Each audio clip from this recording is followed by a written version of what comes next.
안녕하세요. 반갑습니다. 시련과 역경을 극복하는 님 회복 탄력성 19페이지입니다.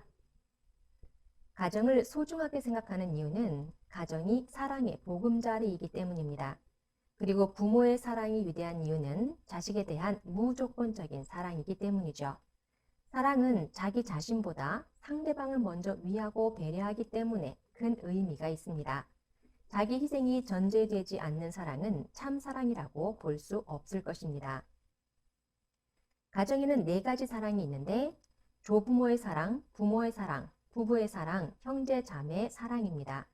이것은 하나님의 관념적인 사랑을 실체적으로 표현한 것으로 가정에서 펼쳐지고 있는 4대 사랑을 사회에 적용하고 실천할 수 있는 방안을 찾는 것이 우리의 관건입니다. 우리 일생은 늘 시련과 역경의 연속입니다. 질병, 사고, 미취업, 가족의 죽음, 경제 위기나 영적 위기 등 크고 작은 사건들을 극복해 나가야 합니다. 그리고 이런 시련과 역경을 딛고 일어서기 위해서는 우리는 마음의 근육인 회복 탄력성을 키워야 합니다. 회복 탄력성은 좌절감을 극복하고 고난을 이겨내는 힘을 말하며 회복해서 용수철처럼 튀어올라 이전보다 더 성장하는 속성을 말합니다. 역경이나 시련, 실패를 성공의 발판으로 삼아 더 높이 튀어오르는 것입니다. 이것은 단순히 시련을 참고 견디는 것이 아닙니다. 오히려 시련으로 인해 더 단단해지고 실패를 겪기 전보다 훨씬 성장한다는 것이 핵심적 특징인 것이죠. 회복 탄력성이라는 개념을 처음 제안한 사람은 심리학자 에미 워너입니다. 하와이 군도 중 북서쪽 끝에 둘레가 50km 되는 카우아이라는 섬이 있습니다. 지금은 유명한 관광지 중 하나인 카우아이 섬은 1950년대에는 매우 환경이 열악한 곳이었습니다. 대부분의 주민들은 경제적 빈곤에 시달리고 있었고 별다른 의료 서비스가 없어 질병에 고통받고 있었습니다. 주민 대다수가 범죄자거나 알코올 중독자였고 정신질환자도 많았으며 아이들의 학교 교육은 제대로 이루어질 수가 없었습니다. 이런 환경에선 당연한 일이겠지만 청소년 비행이 많았던 것이죠. 여러 심리학자들이 1955년 카우아이 섬에서 출생한 833명의 신생아를 대상으로 어른이 될 때까지의 가정 환경과 경제적 여건, 사회적 환경이 한 인간의 삶에 어떠한 영향을 미치는가를 추적 조사했습니다. 이 연구의 책임자 중 하나였던 에미 워너 교수는 그 중에서도 특히 고위험군이라 불리는 환경이 아주 열악한 201명의 아이들의 성장 과정을 분석했습니다. 고위험군 아이들은 특히나 극빈층에서 태어났고 가정 불화가 극심한 가정에서 자랐습니다. 그 아이들의 부모는 별거나 이혼을 대부분 했었고 부모 중 하나 이상은 알코올 중독이나 정신질환을 앓고 있었습니다. 이런 가정 환경 아래에서 태어난 아이들이 어떤 인생을 살게 될 것인지는 이미 많은 사람들이 예측할 수 있을 것입니다.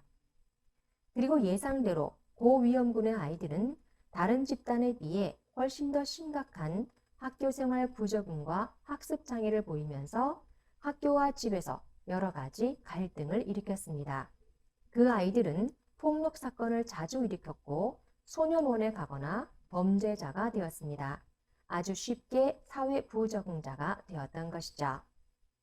그런데 너무 놀라운 것은 그 201명의 아이들 중 무려 3분의 1가량에 해당하는 72명의 아이들은 예상과 달리 출생과 환경에 영향을 받지 않고 훌륭하게 성장했더라는 것입니다.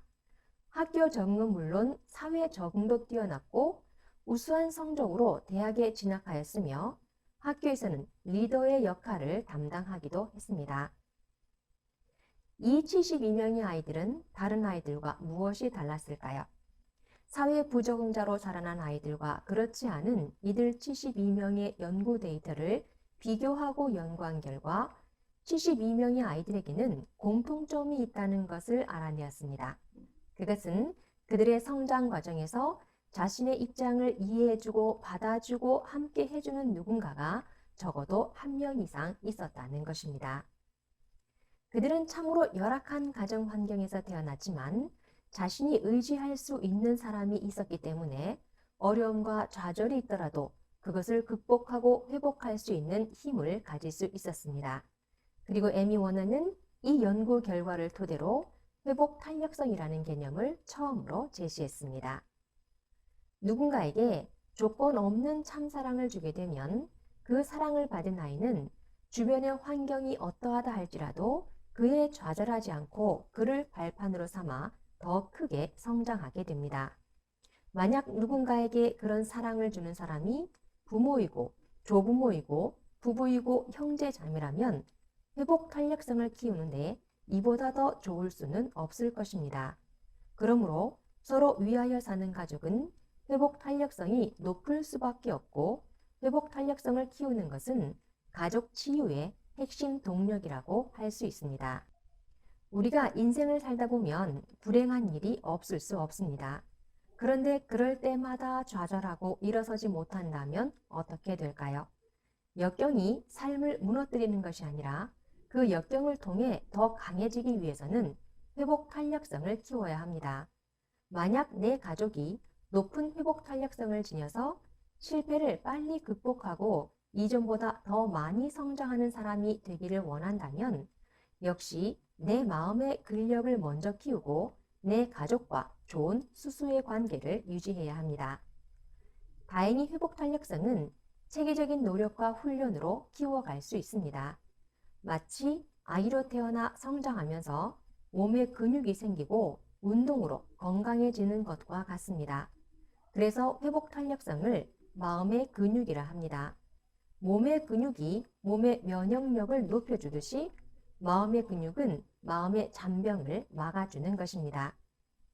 회복 탄력성을 높이려면 내 삶 속에서 일어나는 모든 사건들을 보다 더 긍정적으로 받아들이는 뇌가 필요합니다. 나에게 일어나는 크고 작은 고민거리나 어려운 일들을 순간순간 긍정적으로 받아들이고 대처할 수 있는 습관을 만드는 것입니다. 긍정 마인드를 키우는 보편적인 방법 10가지를 새겨보겠습니다. 첫 번째, 문제가 생기면 긍정적으로 대처하는 습관을 기릅니다. 두 번째, 취미를 만들어 즐거움을 찾습니다. 세 번째, 가족이나 친구들과 이야기를 나눕니다. 네 번째, 산책, 요가, 스트레칭, 마사지 등의 신체 활동으로 혈액순환을 원활하게 합니다. 다섯 번째, 자신의 장점을 찾아 칭찬합니다. 여섯 번째, 자신을 사랑합니다. 스스로를 안아주는 것도 좋겠습니다. 6초 이상의 포옹은 좋은 호르몬이 나온다고 합니다. 일곱 번째, 베풀고 봉사합니다. 여덟 번째, 좋은 생각을 가진 사람들과 좋은 대화를 나눕니다. 아홉 번째, 성인 성자의 말씀을 훈독하고 묵상합니다. 열 번째, 긍정적인 말을 합니다. 나는 할 수 있다. 나는 잘하고 있다. 나는 어제보다 더 나아지고 있다 등의 긍정적이고 확신에 찬 말들은 강하고 담대한 생활 습관을 갖게 할 것입니다. 시련을 행복으로 바꾸는 유쾌한 비밀은 회복 탄력성을 키우는 것에 있습니다. 행복한 가정이 되시기를 바랍니다. 참고 파트입니다. 회복 탄력성은 resilience의 번역어로 극복력, 탄력성, 회복력 등으로 번역되기도 합니다. 펜실베니아 대학교 심리학 교수 앤젤라 더크워스는 성공하려면 반드시 갖춰야 하는 것이 있는데 그것이 그릿이라고 정의했습니다. 그릿은 성장, 회복 탄력성, 내재적 동기, 끈기의 앞글자를 따서 만든 용어입니다. 평균보다 떨어지는 IQ, 특별할 것이 없는 재능, 불우한 가정 환경에서도 놀라운 성공을 일궈낸 사람들이 어떻게 그 모든 불리함을 극복하고 최고의 자리에 오를 수 있었을까에 대한 대답은 바로 그릿이라고 부르는 열정과 끈기의 조합에 있다고 합니다. 우리의 그릿 지수는 몇 점일까요? 다음 시간에 뵙겠습니다. 감사합니다.